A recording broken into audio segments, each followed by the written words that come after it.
உன்னை கண்டு தென்றலும் நின்று போனதுண்டு. உன்னை காண வெண்ணிலா வந்து போவதுண்டு. ஏன் தேவி இன்று நீ என்னை கொள்கிறாய்?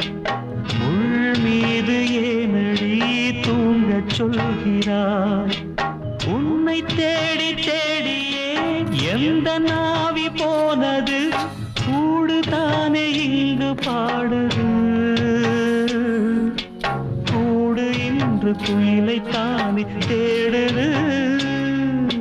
நான் பாடும் மௌன ராகம் கேட்கவில்லையா?